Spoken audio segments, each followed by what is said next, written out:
Mengapa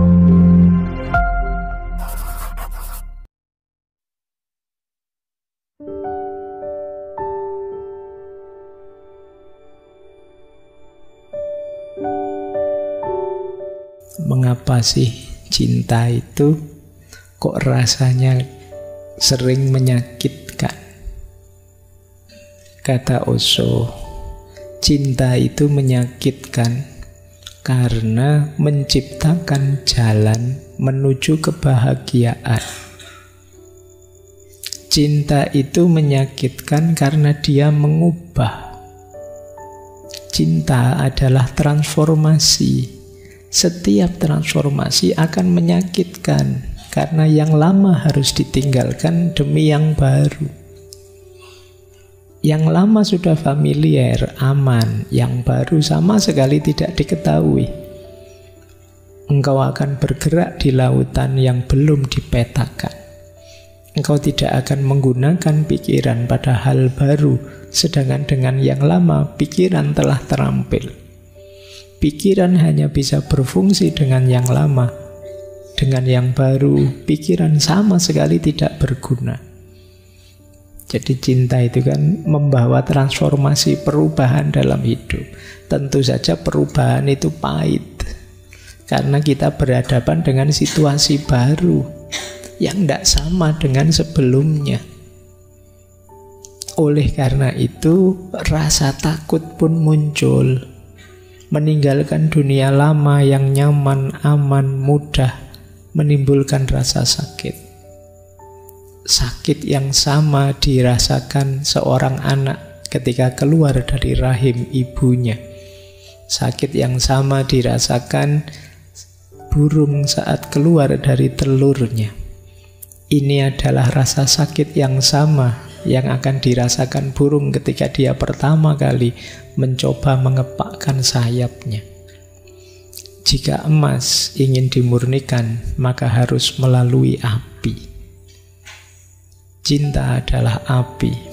Karena kepedihan cinta, jutaan orang menjalani hidup tanpa cinta. Mereka juga menderita, dan penderitaan mereka sia-sia. Menderita dalam cinta bukan penderitaan yang sia-sia. Menderita karena cinta itu kreatif. Karena membawa Anda ke tingkat kesadaran yang lebih tinggi.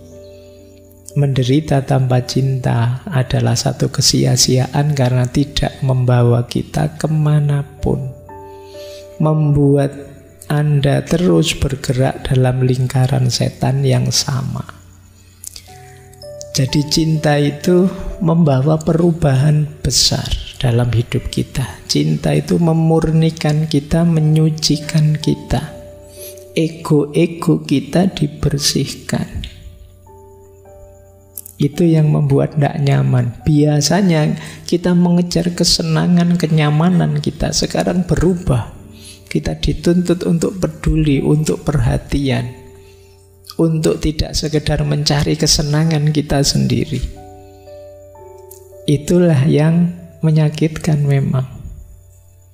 Mau apa-apa, pengen santai-santai baru berbaring sebentar di WA. Terpaksa baca WA karena kalau telat bales 3 menit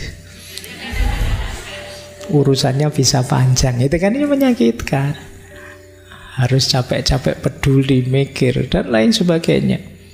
Ya contohnya tidak hanya dengan pasangan, bisa dengan anak, bisa dengan sahabat, bisa dengan orang tua, bisa dengan siapa saja yang kita cintai. Itu kan mengubah kita, mentransformasi diri kita. Memang prosesnya menyakitkan, tapi sakit yang kreatif. Sakit yang menciptakan diri kita jadi manusia yang lebih baik. Jadi manfaatnya kembali ke kita. Disitulah pentingnya kita menguatkan diri menahan sakitnya cinta. Mungkin ada yang begitu dapat pasangan kelihatan tambah kurus gitu, mikir macam-macam tiap hari. Itu beratnya cinta itu di situ. Wis pokoknya kamu ndak kopen sudah akhirnya. Tapi jiwamu tumbuh. Seperti emas ilustrasinya Osho kan. Emas itu ya kalau ingin lebih banyak manfaatnya, ingin lebih murni, dia harus ditempa dalam api. Menyakitkan, tapi setelah itu akan jadi sangat berharga. Baik, ini jawabannya Osho ya. Nanti kalau ada yang tanya, kenapa sih sejak mencintai saya kok sakit, kok rasanya hidup ini tambah ruwet, tambah rumit. Ya begitulah cinta, deritanya tiada akhir. Itu dawuhnya Patkai ya. Baik, kita lanjutkan. Nah ini menarik, kata Osho, ini sisi religiusnya. Cinta juga akan membawa kita kepada Tuhan.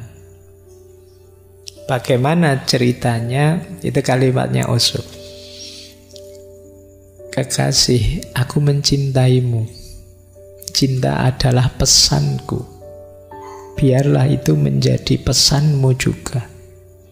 Cinta adalah warna dan iklimku. Bagiku, cinta adalah satu-satunya agama. Yang lainnya hanya sampah. Yang lainnya hanya mimpi yang menggetarkan pikiran. Cinta adalah satu-satunya hal penting dalam hidup. Yang lainnya hanya ilusi.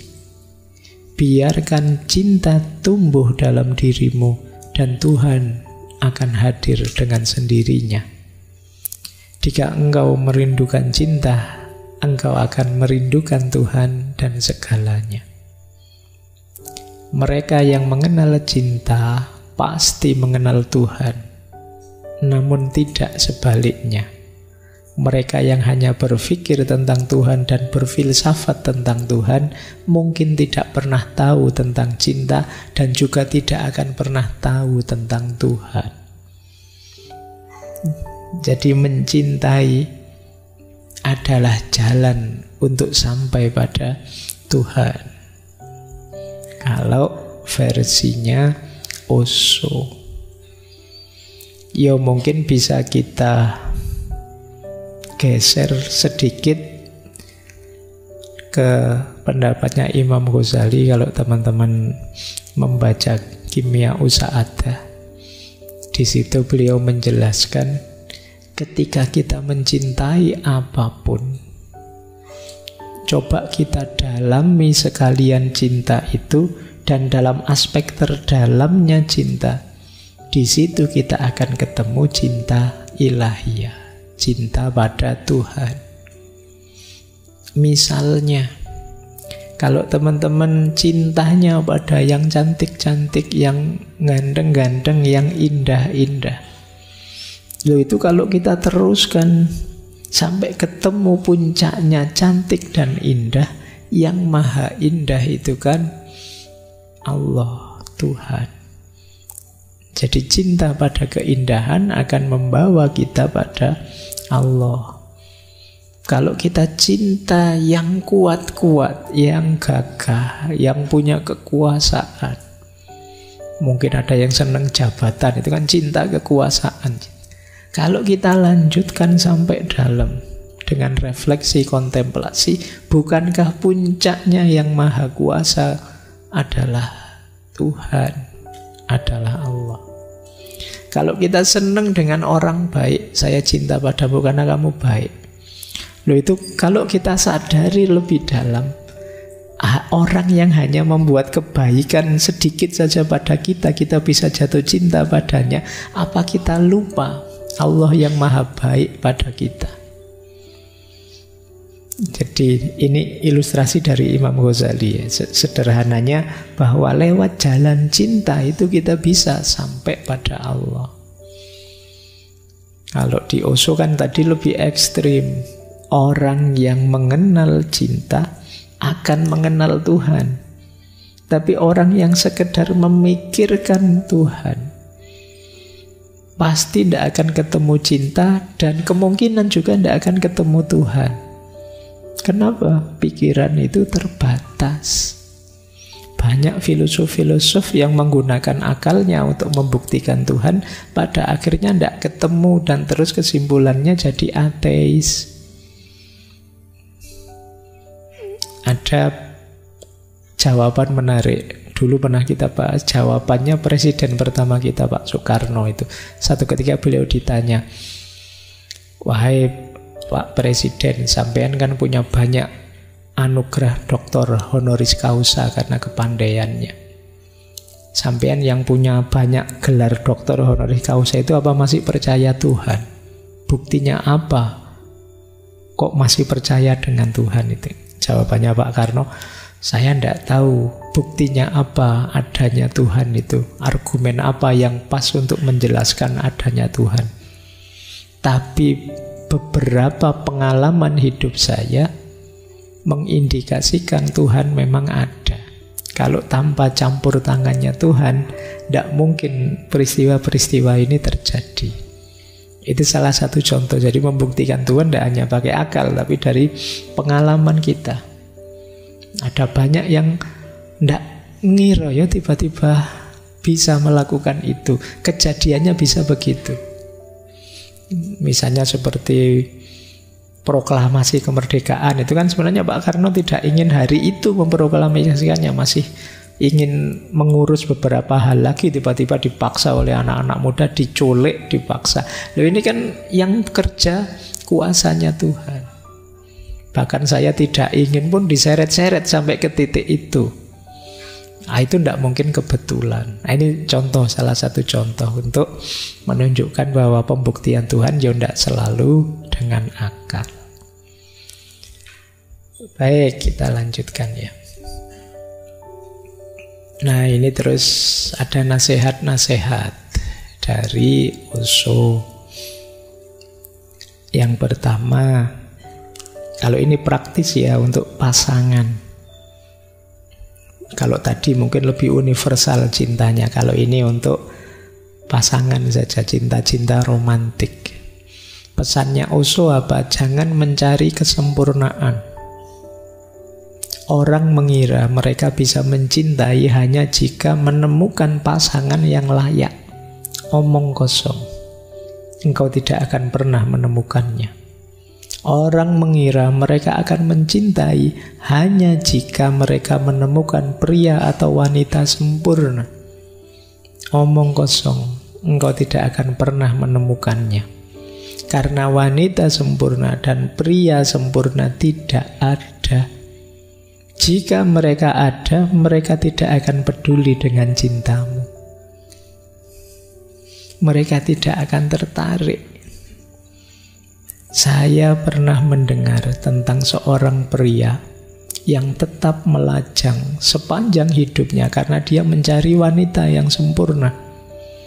Ketika dia berusia 70 tahun, seseorang bertanya, "Engkau melakukan perjalanan dan bepergian dari New York ke Kathmandu, dari Kathmandu ke Roma, dari Roma ke London. Engkau telah mencari. Tidak bisakah engkau menemukan wanita yang sempurna? Tidak adakah satu pun?" Orang tua itu menjadi sangat sedih. Terus dia berkata, "Iya, saya pernah melakukannya. Satu hari dahulu kala saya bertemu dengan seorang wanita yang sempurna." Penanyanya terus berkata, "Lalu apa yang terjadi? Kenapa kok kamu tidak menikah?" Lelaki itu terus berkata, "Apa yang harus aku lakukan? Dia juga mencari pria yang sempurna." Ya, berarti aku juga tidak masuk kriteria akhirnya. Tuh. Makanya jangan mencari kesempurnaan, mari menyempurnakan diri kita dalam cinta. Jadi jangan nyari yang sudah sempurna, tidak ada. Kalian cari cerita ini ya di bukunya yang judulnya On Being in Love. Ada lagi nasihat selanjutnya. Nah, ini kalimat lanjutannya. Jika engkau mencintai seseorang, engkau menerima orang itu seutuhnya. dengan segala kekurangannya, segala keburukannya, dan segala kegagalannya. Jadi terima apa adanya, kemudian menyempurna bersama dalam cinta.